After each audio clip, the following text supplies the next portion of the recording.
नहीं नहीं, उनके संस्कार नहीं बने तो खुद ही।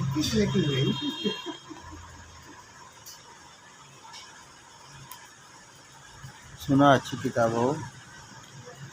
सिलसिले की महत्वपूर्ण बात।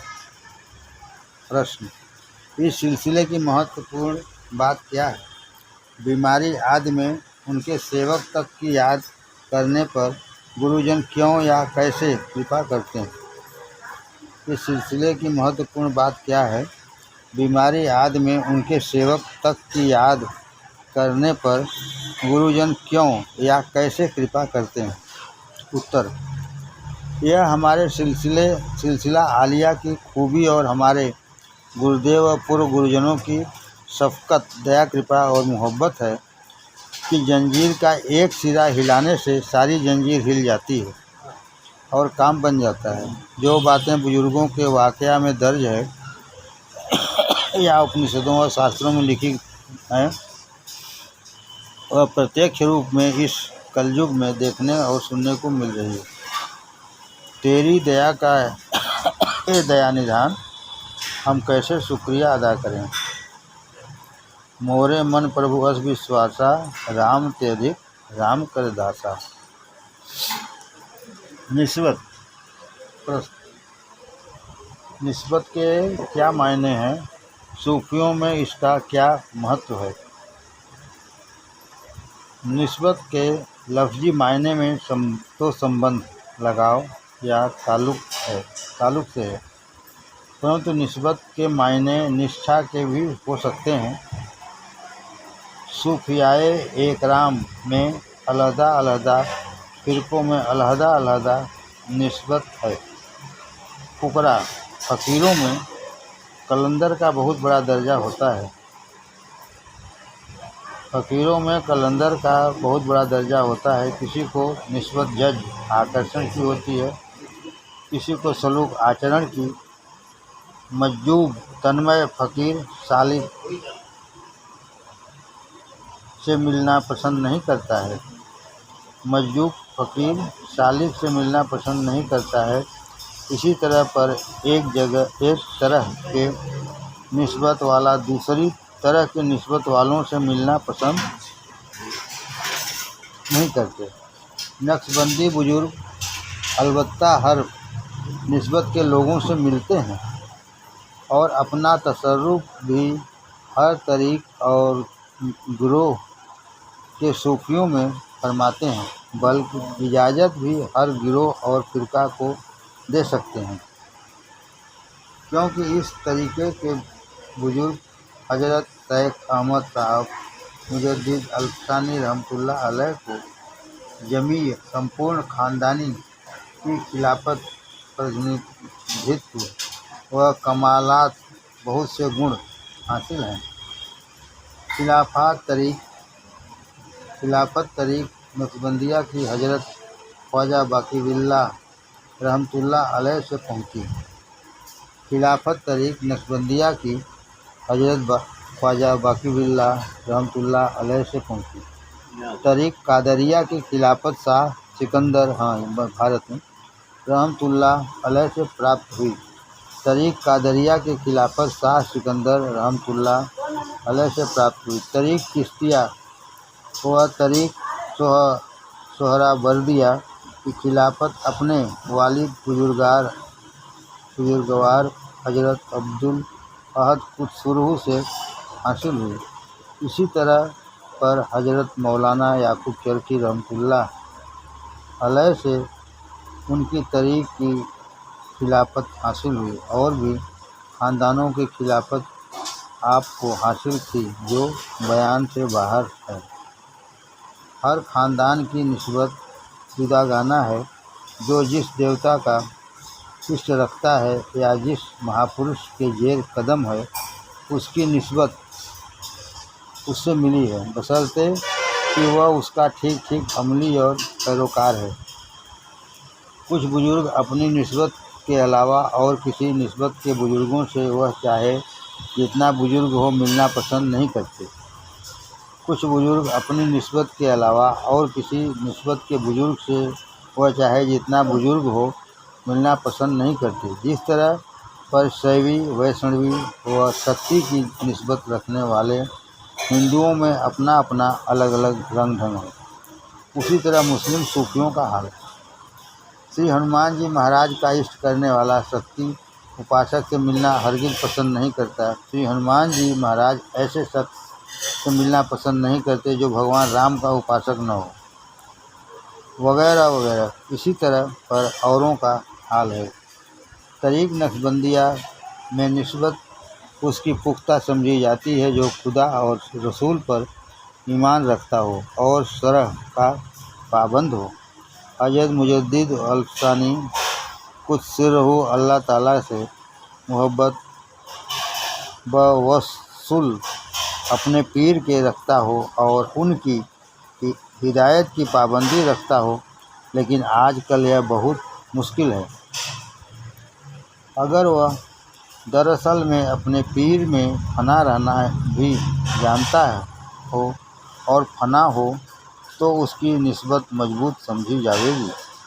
अगर वह दरअसल अपने पीर में फना रहना भी जानता है और फना हो तो उसकी निस्बत मजबूत समझी जाएगी। फना के असली मायने हैं कि उनकी रहनी सहनी अख्तियार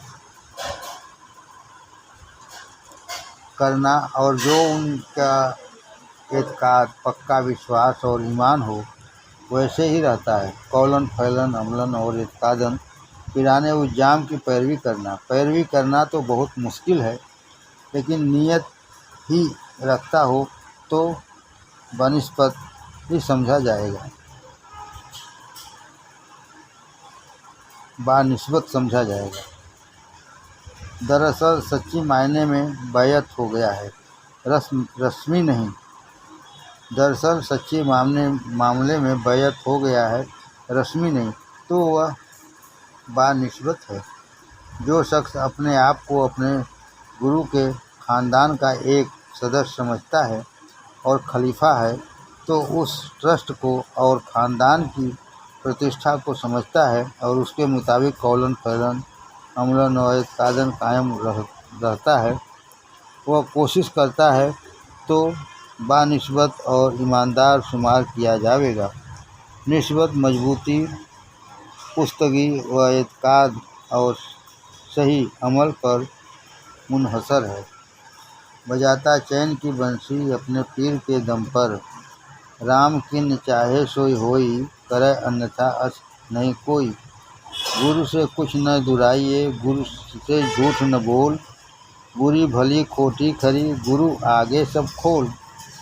सहजो गुरु रक्षा करें, मेटे सब संदेह, मन की जाने सब गुरु कहा छिपावे होय। एक ही साधे सब सधे, सब साधे सब जाए, जो कोई सींचे मूल को फूले फले अघाए। गुरु समरथ सर पर खड़े, काह कमी तोहि दार, रिद्धि सिद्धि सेवा करें, मुक्त ने छाड़े साथ। जाको गुरु ने रंग दिया, कबहू न होए कुरंग, जाको गुरु ने रंग दिया, कबहू न होए कुरंग।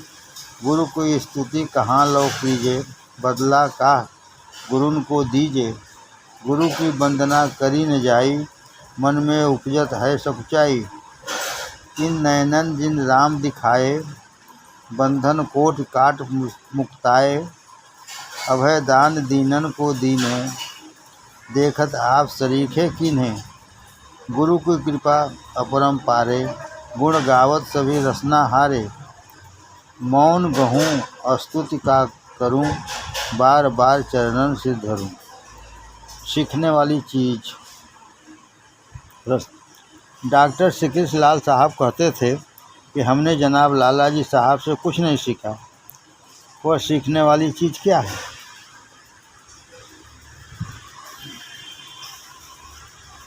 उत्तर: दरअसल दुनिया में हम रहनी सहनी सीखते हैं।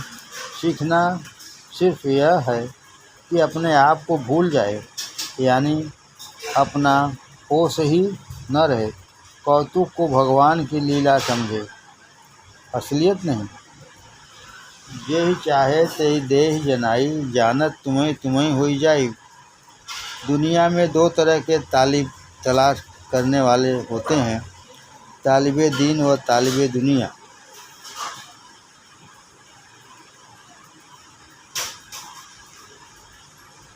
तालिबे दुनिया तो सब होते हैं, तालिबे दीन साओ नादिर कभी कभी ही मिलता है। अपने आप को भूलना यानी अपना होश न रहे, यह अपने अख्तियार से बाहर की बात है, लेकिन सीखना भी यही है। अपने आप को भूलना यानी अपना होश न रहे, यह अपने अख्तियार से बाहर की बात है, लेकिन सीखना भी यही है। किबला ने फरमाया कि आदमी गुरु और ईश्वर को भी अपने मन के स्टैंडर्ड से मानता है। किबला ने फरमाया कि आदमी गुरु और ईश्वर को भी अपने मन के स्टैंडर्ड से मानता है। इस पर भी अक्ल डिक्टेटरशिप करना चाहती है। जो अक्ल में मेयार स्तर गुरु और खुदा का बना रखा है और वही ठीक समझता है। दरअसल चाहिए यह कि जो गुरु कहे वही ठीक है, उसमें चूं व चरा न रहे। बस यही अपने आप को भूलना या फनाइयत है। दरअसल चाहिए यह कि जो गुरु कहे वही ठीक है, उसमें चूं या चरा न रहे। बस यही अपने आप को भूलना या फनाइयत है।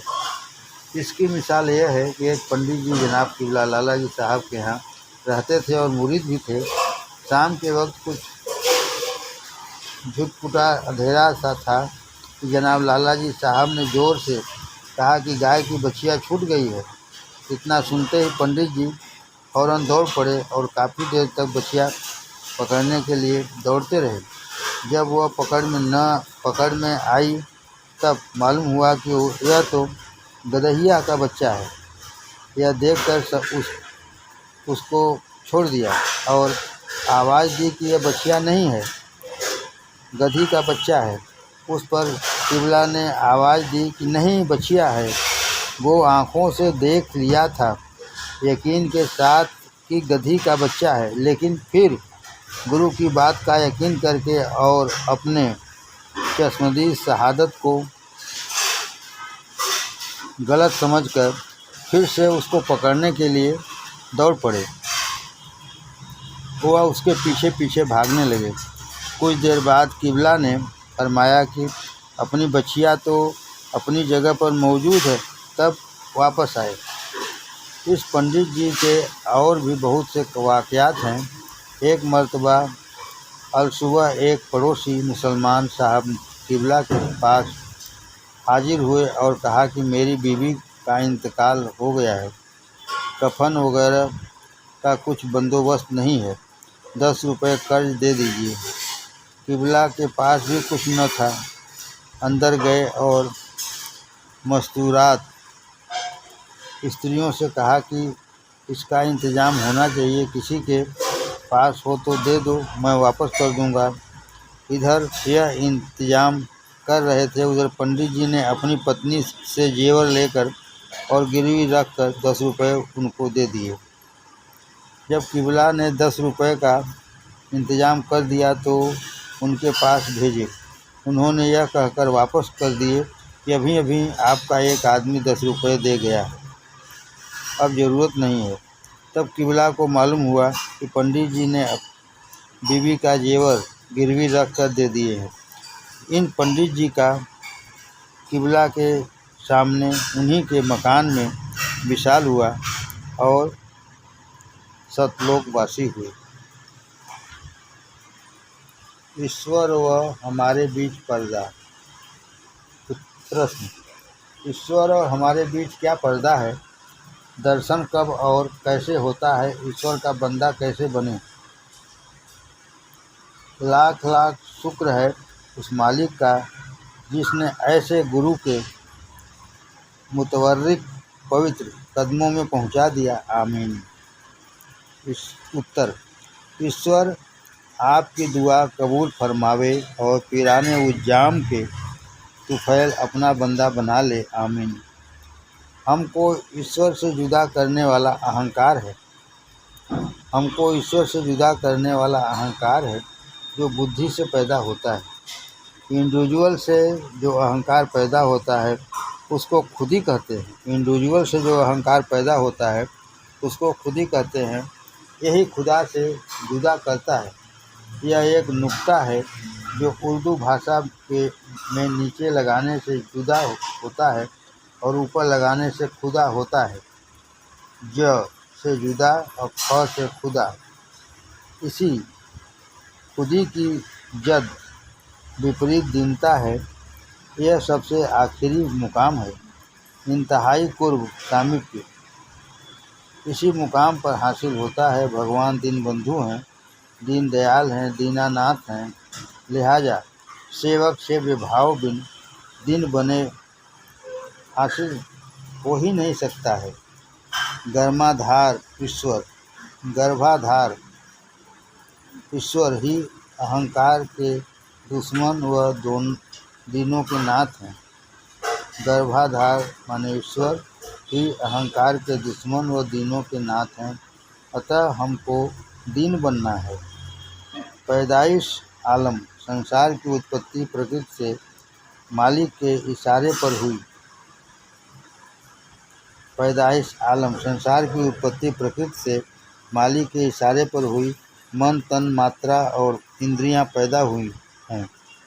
कहने का मकसद यह है कि अक्ल अव्वली ही सब कुछ है। उसने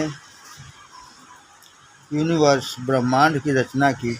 इसी तरह पर अक्ल सलीम ने इस शरीर की रचना वगैरह का काम किया। जिस तरह पर इंजन में मेन व्हील, बड़ा पहिया और छोटी छोटी चरखी होती हैं, इसी तरह असल में तो अक्ल अव्वली ही मेन व्हील है और इसी से हमारी छोटी बुद्धि रूपी चरखी चलती है। लेकिन इस छोटी बुद्धि को यह भ्रम हो गया है कि मैं ही सब कुछ हूँ और मेन व्हील से बगावत कर बैठी।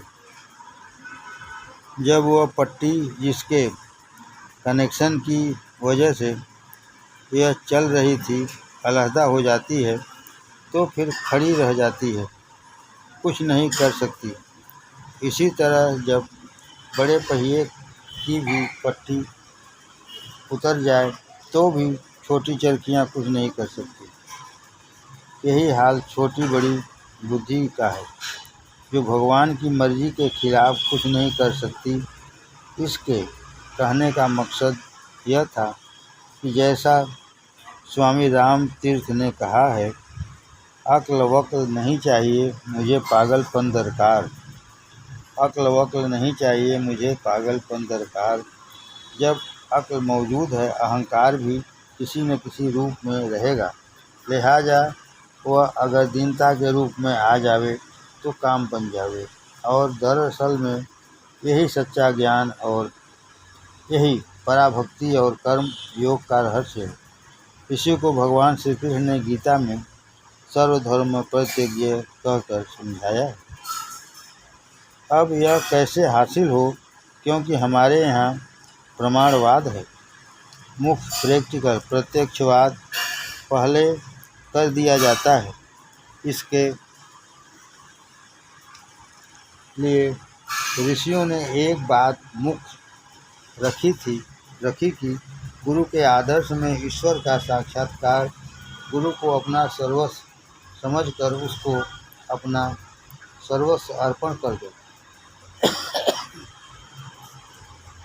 इसीलिए ऋषियों ने एक बात मुख्य रखी कि गुरु के आदर्श में ईश्वर का साक्षात्कार, गुरु को अपना सर्वस्व समझकर उसको अपना सर्वस्व अर्पण कर दो, तुम्हारा बेड़ा पार हो जाएगा। सर्वधर्मान परित्यज्य माम एकं शरणं व्रज अहं त्वां सर्व पापेभ्यो मोक्षयिष्यामि मा शुचः। इससे हमको क्या हासिल होगा? पहली बात, जिसको समाधि द्वारा भी हासिल नहीं कर पाते, यह होगी हम बुद्धि से परे उस तरफ सहज ही में पहुंच जाएंगे। यह बड़ी मुश्किल से मेहनत करके समाधि द्वारा हासिल की जाती है। दूसरे प्रेम सहज में ही होगा, जिससे हमको उनका पूर्व शामिक बाद मौत भी हासिल होगा। लिहाजा जो मकसद है वह खेलते खेलते ही मिल जाएगा। चौथा अध्याय समाधान। रामायण कैसे पढ़ें? रामायण किस प्रकार पढ़ना चाहिए और प्रार्थना किस प्रकार करें? उत्तर: गुरु में फना होकर जो कार्य या प्रार्थना की जाती है वह जिस लोक तक और जिसको पहुंचना चाहिए पहुंच जाती है।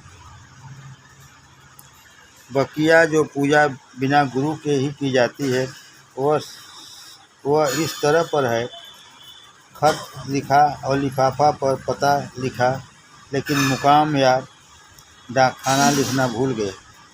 हमारे यहाँ जो हवन होता है या तर्पण या श्राद्ध होता है उसमें इस बात का प्रबंध किया गया है कि पहले उस लोक के या इस काम के देवता की स्तुति वगैरह कर ली जाती है, लेकिन गुरु में फना होकर काम करने से सब जानने और करने की जरूरत नहीं रहती। सब देवता खुद ही अपने आप अपनी अपनी ड्यूटी करते और काम बनाते रहते हैं। बिन गुरु माला फेरता, गुरु बिन करता ध्यान, गुरु बिन सब निष्फल गया, बूझो वेद पुराण। गुरुमुख को चितवत रहे, जैसे मणि भुजंग, कहें कबीर बिसरे नहीं, यह गुरुमुख को अंग। व्रत क्या है, कैसे करें? व्रत क्या है और कैसे किया जावे? उत्तर: जनाब किबला चचा जी साहब ने फरमाया कि व्रत तो दरअसल मन का होना चाहिए। जनाब किबला चचा जी साहब ने फरमाया व्रत तो दरअसल मन का होना चाहिए, यानी इस बात का इरादा करना चाहिए कि आज मन से भी फला बुराई न करेंगे और उसके पालन करने में पूरी कोशिश करनी चाहिए। दूसरी बात यह है कि जब व्रत किया जावे तो वह ख्याल रखना चाहिए कि आज दिन भर खुदा की याद न भूलें। दूसरी बात यह है कि जब व्रत किया जाए तो यह ख्याल रखना चाहिए कि आज दिन भर खुदा की याद न भूलें। तीसरी बात यह करना चाहिए कि खाना खावे तो दिन भर तो फाँका करे और ईश्वर की याद रखे, और शाम को जितना रोज़ाना खाना खाता हो उससे 1/4 खावे या 3/4 खाना या उसका मुआवजा किसी मुस्तहक पात्र अधिकारी या गरीबों में बांट दे। तीसरी बात यह करना चाहिए कि खाना खावे तो दिन भर तो फाँका करे और ईश्वर की याद रखे, और शाम को जितना रोज़ाना खाता हो उससे 1/4 खावे और 3/4 खाना या उसका मुआवजा किसी मुस्तहक पात्र अधिकारी या गरीबों में बांट दे। व्रत रहकर यह नहीं करना चाहिए कि रोज़ाना की अपेक्षा उस रोज़ चौगुनी कीमत का सामान खावे और दिन भर बढ़िया और अच्छे अच्छे पकवान खाए जाए। यह तो व्रत नहीं, दरअसल चरना है जो दिन भर खाते रहे। व्रत के विषय में एक बुजुर्ग ने बहुत अच्छा फरमाया है कि जिसका लुब्बे लबाब सार यह है, क्योंकि खुदा कुछ खाता पीता नहीं है इसलिए मैं व्रत रखता हूँ। क्योंकि खुदा कुछ खाता पीता नहीं है इसलिए मैं व्रत रखता हूँ, लेकिन चूँकि बंदा हूँ बराबरी का ख्याल न पैदा हो जाए इसीलिए अदबन रात को खा लेता हूँ। क्या अच्छा अदब कायम किया है।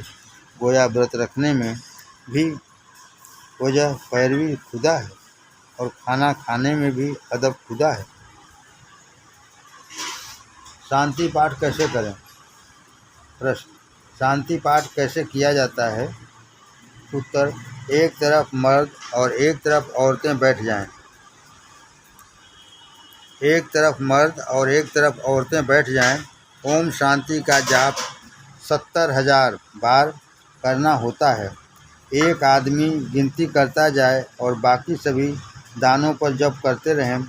जब पूरा हो जाए तो संकल्प करे और प्रसाद चढ़ावे।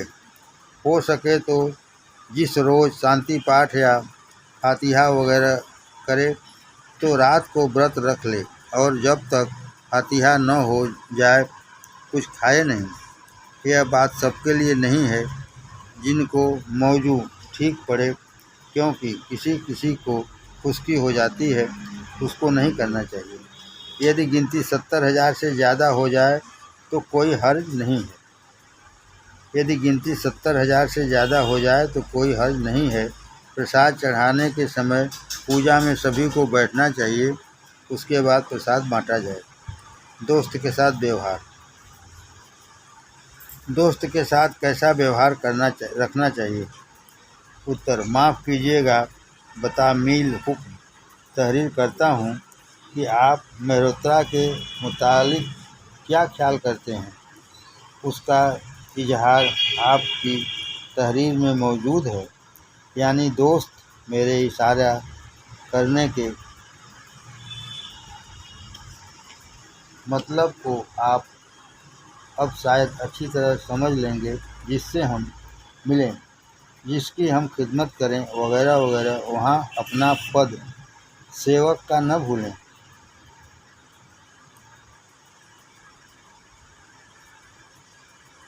जिससे हम मिलें, जिसकी हम खिदमत करें वगैरह वगैरह, वहाँ अपना पद सेवक का न भूलें, तो सब काम बना बनाया है। फिर किबला चचा जी साहब तो वहाँ उसमें नज़र ही आवेंगे। सो अनन्य जाके असिमति न टरई हनुमंत, मैं सेवक सचराचर रूप स्वामी भगवंत। व्यवहार तो गुरु के हिसाब से जो रिश्ता है वैसा ही होगा और बोलचाल व अदब भी ज़ाहिरी रिश्ता से होंगे, लेकिन दिल में यह ख्याल रहता है कि यह गुरु कुमार हैं। यह पहला सबक है किताबे खुदा का कि मखलूक सारा है कुनबा खुदा का। यह पहला सबक है किताबे खुदा का कि मखलूक सारा है कुनबा खुदा का। सेवक से बेभाव बिन और न तरें उद्गार। संबंधियों में झगड़ा होने पर, जब दो आपसी संबंधियों में झगड़ा हो तब मुझे क्या करना चाहिए? जब आपसी संबंधियों में झगड़ा हो, दो आपसी संबंधियों में झगड़ा हो तो मुझे क्या करना चाहिए? उत्तर: आपकी पोजीशन बहुत नाजुक है। बात करने से पक्षपात समझा जाता है और उदास रहने से खफगी नाराज़गी होती है। ज़रा मुश्किल है।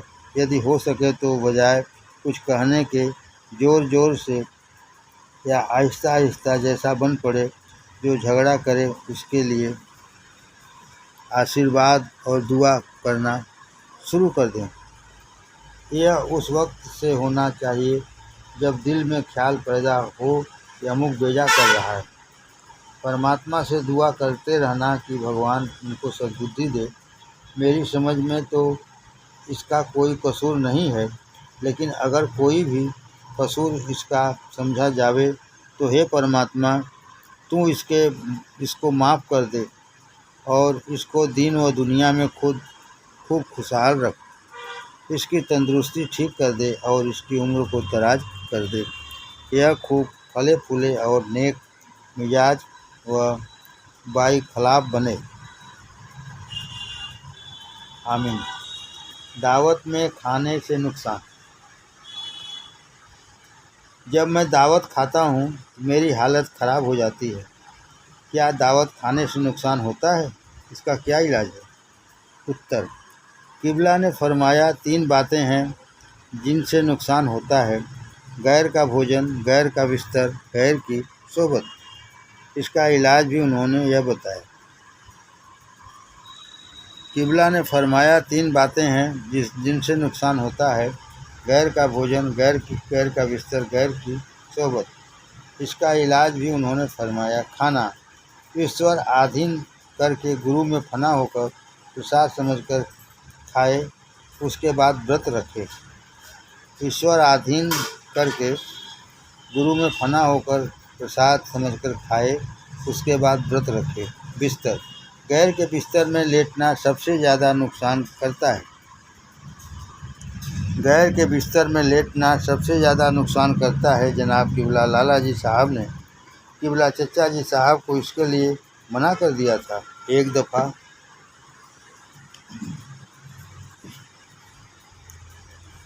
किबला चचा जी अपनी ससुराल शाहजहाँपुर गए। उन्होंने कहा कि मैं अपना बिस्तर पर लेटूँगा, वहीं लेटे।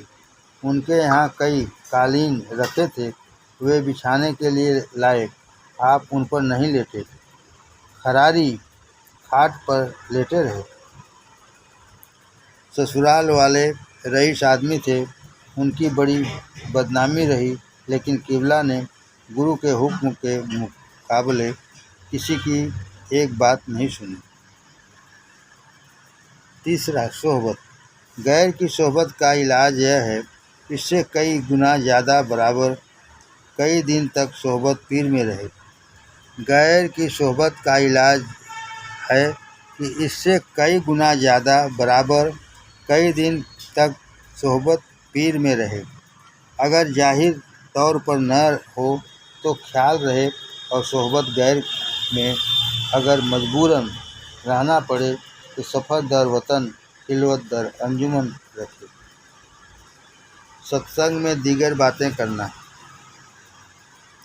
सत्संग में लोग दीगर बातें करने लगते हैं, इसके लिए क्या करें?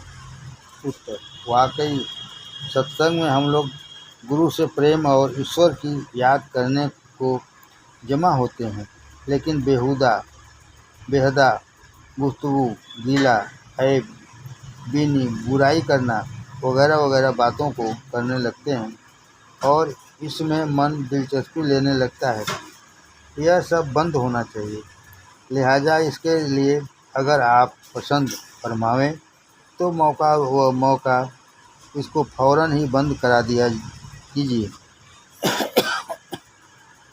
इसका बेहतर और मुहज्जब विनीत तरीका यह है कि गुरु प्रेम की या दूसरी बात छेड़ दी जाए। लौटने से पूर्व गुरु से आज्ञा लेना। क्या सत्संग में पहुंचकर गुरु से पूछे बिना कभी नहीं लौटना चाहिए? उत्तर, भाई रोज़मर्रा के ज़रूरी काम रहते हैं, अतः जब वक्त हो चल दिया करो, यही अदब है। भाई रोज़मर्रा के ज़रूरी काम रहते हैं, अतः जब वक्त हो जाए तो चल दिया करो, यही अदब है। मतलब यह है कि गुरु से हज करके विदा मांग लो। दूसरों से बात करने के बाद का दुख। प्रश्न, अक्सर सुनी सुनाई या अपनी अक्ल से समझी बात पर दूसरों से बहुत कुछ कह सुन जाते हैं। अगर सुनी सुनाई या अपनी अक्ल से समझी बात पर दूसरों से बहुत कुछ कह सुन जाते हैं, जिसके कारण बाद में दुख होता है, यह कैसे दूर हो? उत्तर, माफ़ी चाहता हूँ। बाज़ वक्त क्या अक्सर मैं स्वयं गुस्ताखी कर जाता हूँ, जो बात न कहना चाहिए वह भी कह जाता हूँ। माफ़ी चाहता हूँ। बाज़ वक्त क्या अक्सर मैं स्वयं गुस्ताखी कर जाता हूँ, जो बात न कहना चाहिए वो भी कह जाता हूँ। यह बुज़ुर्गों के तरीके के भी बाज़ औक़ात कभी कभी खिलाफ हो जाता है, क्योंकि बुज़ुर्गों का तरीका अहिंसा परमो धर्म का है। इसी को प्रेम कह सकते हैं, क्योंकि सच्चा प्रेमी ही अहिंसक हो सकता है, और जो सच्चा अहिंसक है वही सच्चा प्रेमी है। मनसा वाचा कर्मणा जो किसी को दुखी नहीं करना चाहता और न करता है, वही दरअसल में सच्चा प्रेमी व संत है। हमारे बुजुर्गान तरीक़त इसकी पूरी पाबंदी करते रहे हैं और करते हैं, लेकिन चूँकि मैं भी उनका ग़ुलाम हूँ, लिहाजा फ़र्ज तो वही है, परंतु मन यह समझता है कि भाईचारा है, लिहाजा सफाई कल्ब से दिल खोल कर बात कर लेना अच्छा है। और गालबन आपका इरशाद कहना भी ऐसा ही है, अतः उसकी तामील है। बात यह है कि अपने ख्याल का या अनुभव को सही तो सिर्फ पूरे एतबार के साथ अवतार ही यकीन करते हैं।